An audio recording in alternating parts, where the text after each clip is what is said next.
friends, Leslie from A Friend to Knit With. Welcome to episode 11 of A Friend to Knit With podcast. Wow, it's taken me about 3 years to get to episode 11. Thank you for inspiring me. I am so grateful for this knitting community and being around like-minded people through platforms such as this and our Instagram accounts and Ravelry, of course. Yeah, thanks for stopping by. I recently had someone say to me, wow, you're always knitting. And I thought, I am. And you know what? There are a lot of other people out there. I think at one point, maybe that comment would have made me feel somewhat different than I felt. I felt proud of it, actually, knowing that I was part of something that a lot of other people are finding so much joy and passion and comfort in during a time like this. So, yeah, thank you for stopping by. I can be found on Ravelry as Friend to Friend. On Instagram, I am Leslie Friend, and my blog name is A Friend to Knit With. So I am going to talk a little bit about this. Oh, first of all, it is the most glorious October day. The sun keeps coming in and out. But it's 72 degrees. It's the time of year that I want to cast on for all things. And I finally get to cast on for something tonight because I finished this last night. This is the Frida Sweater. I have all of my papers here by Georgia Fibers. And that's it right there. Her sleeves look a little poofier than mine. I'm not sure exactly why, but I love the way mine turned out. I first saw this on Caddy Jack's podcast. Jackie made it, and she made a black. And of course, I was like, I definitely have to make the black too. I wanted a sweater that I could wear, out, as I mentioned in my other podcast. I pretty much make the pullover basic sweaters. It feels like I've been making those, and I wanted something different.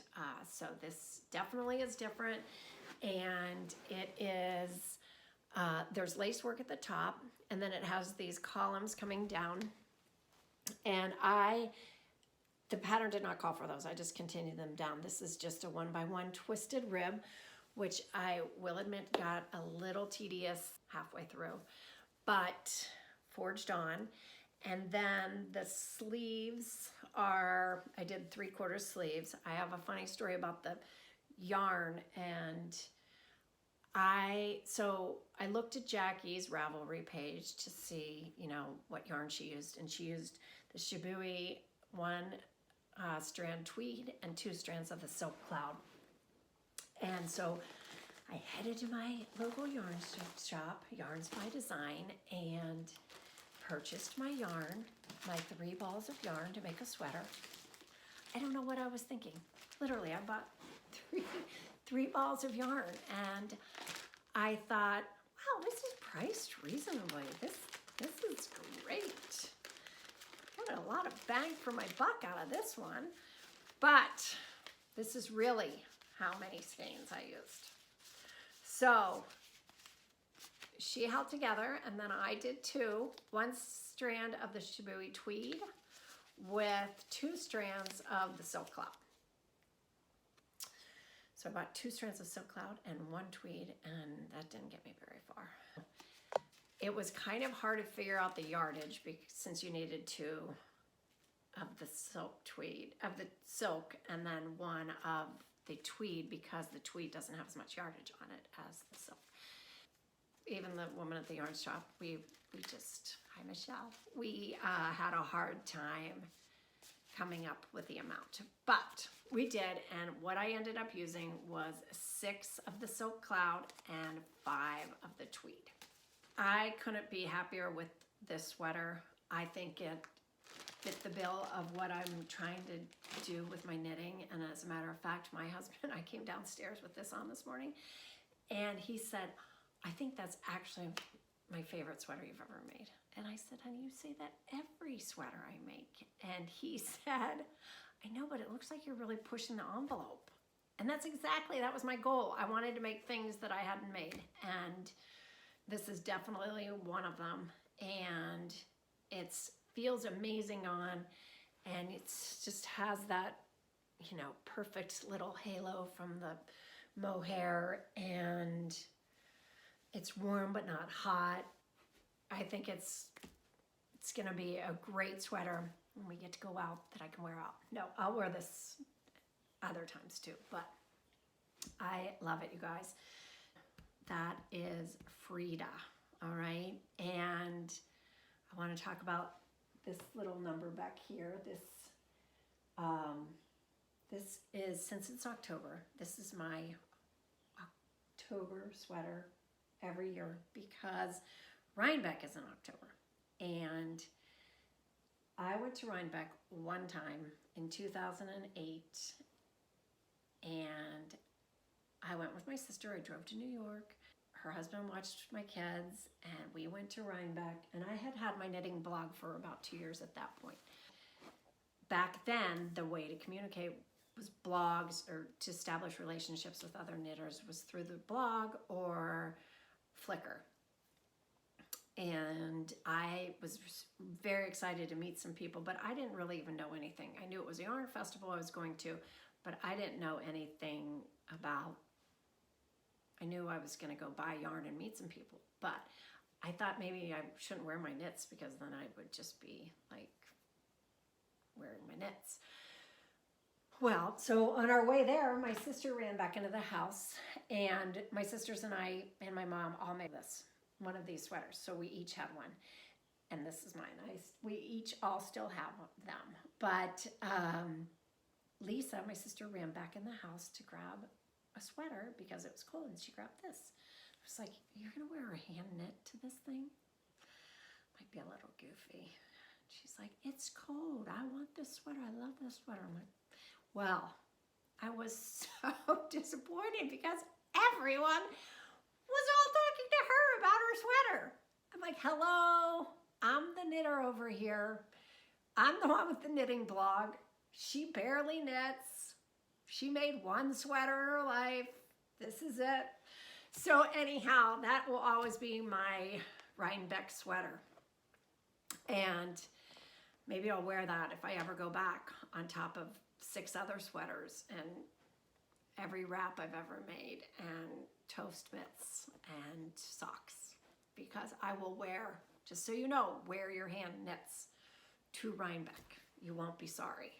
And everyone, that's what knitters do. They just encourage each other, and it just, you know, it's great inspiration. So walking Ravelry, walking magazine out there, Rhinebeck. Speaking of Rhinebeck, I don't have anything else on my needles to show you, but I'm going to cast on for a few things that I'm super excited about.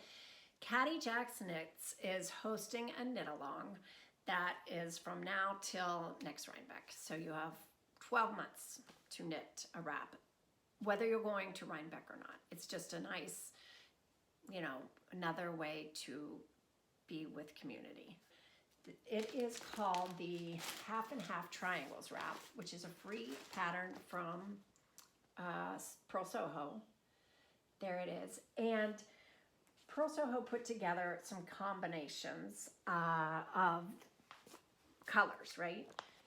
And most of them are tonal colors.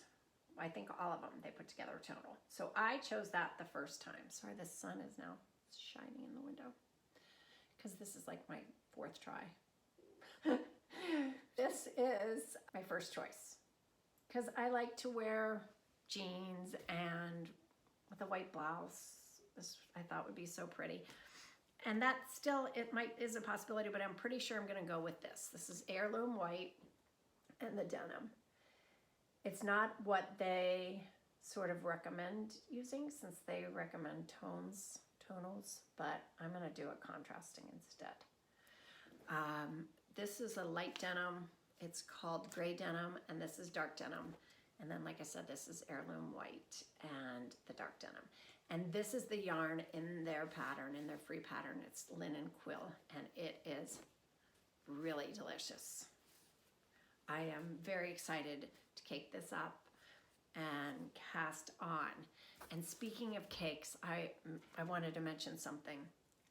So my friend Nadine, hi Nadine, when I was working on this sweater, I told her that I was doing the sleeves 2 at a time, and since I was trying to conserve my yarn and not buy more yarn, I was knitting my sleeves on magic loop, grabbing from the inner ball and the inner cake and the outer cake and holding it all together. And she said to me, well, aren't you afraid that's going to twist? And I said, no, because I don't, I think the stitch definition will be fine with that.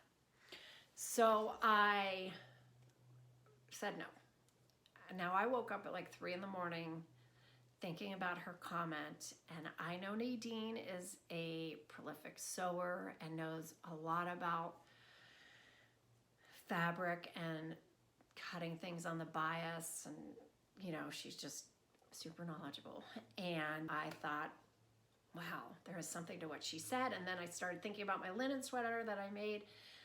I wore the last podcast, and before I blocked it, it was slanting, and I had pulled from the inner cake and the outer cake. So just FYI, if you really care about your sweater, I try not to do that.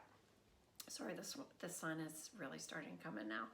But here's what so I did a little research that morning and got on YouTube, and I found a video that showed this. So when you pull from your inner cake, it twists like that, right? That's a lot of twisting. When you pull from the outer cake, it pulls like that. Less twisting, still twisting. When you use one of those spindle type things, you put it, let's see, hold on, sorry. Okay, so you put it on there like that, and you pull like this, and there's no twisting, right? Just pulls straight off. Kind of like a ball would do. So that's why the balls roll and don't twist. Probably why my mom always liked a ball. So you have more of a chance twisting with the cakes and less chance on the outer edge of the cake and more on the inner, which probably won't matter for a wrap such as this, but for a sweater, something that you're investing a lot of money in or time in, it's just a little FYI that I wanted to throw out there because that was new to me, and I've been knitting for a really long time. So just wanted to let you guys know that. And that brings me to, I already caked up my other yarn for my next knit along, which starts on Friday. And if you guys know Stephen West, which everyone knows Stephen West, he's hosting his annual knit along, which starts Friday. It's his mystery shawl knit along. I don't know, his first one might have been back in 2011. I'm not exactly sure. But he is hosting his knit along, and I was about 10 days ago. I was on Instagram at 11:30 at night, and I was on his Instagram account and watching his reels. They captured my attention and decided I wanted to do this mystery knit along. I went straight to my stash at about midnight, which the only reason I have a stash is because I'm a member of the Knit Crate subscription boxes. I'm usually one that will only buy yarn when I need it for a project. But I do have a stash because of my Knit Crates, which are, if you don't know anything about them, I'll link it down below, but it's a great way to build your stash. So he recommends 2 of one color and then 3 contrasting colors. So it's all fingering weight. So if you have any in your stash, 2 skeins, fingering, contrast, 3 skeins, fingering. But it can be different fibers. So this is 100% alpaca. Then I have one with a little linen. This one has a little tinsel in it. Or I think it's called tinsel. And then I have a pop of color, and this orange. So those are going to be my colors for my slip stravaganza that starts on Friday. And he also recommends doing a lazy swatch, which is just sort of lining up your colors to see how they'll play out. I've never done that before either, and I think that's fun. So, unfortunately, I'm driving, well, it's going to be fun, but fortunately, but I'm driving over to New York to help my sister move, but I'll be thinking about this the whole time. If there's some traffic, maybe I can cast on. I won't get much knitting done because she's moving, and my other sister and I are going to help her move, but yes, that starts Friday, so you still have time to stash dive or run to your local yarn store. I have one other thing that I'm going to cake up that I am so super excited about. Sorry, I see some dust particles flying through the air. It is Spas Tricot's Moussa, I think how you say it. They just came out, Melissa just came out with this pattern, Moussa. It's just a pretty basic, darling sweater. Of course, out of mohair makes it light and dreamy. And I chose Opera, the same color that was in the photo on the pattern. And it's Spas Tricot's Halo. And look at that. It's like rose gold to me. It has just like the browns and the rose. I'm so excited. So I will cake that up too. And between these three knits, my October should be busy knitting. And I hope yours is too. I hope you find something you're super excited about, or you're working on something you're super excited about, something to get you out of bed on some of those mornings, which my knitting usually gets me out of bed every morning. I don't know about you, but it's one of the first things I think about. Until next time, take care, and remember, you always have a friend to knit with.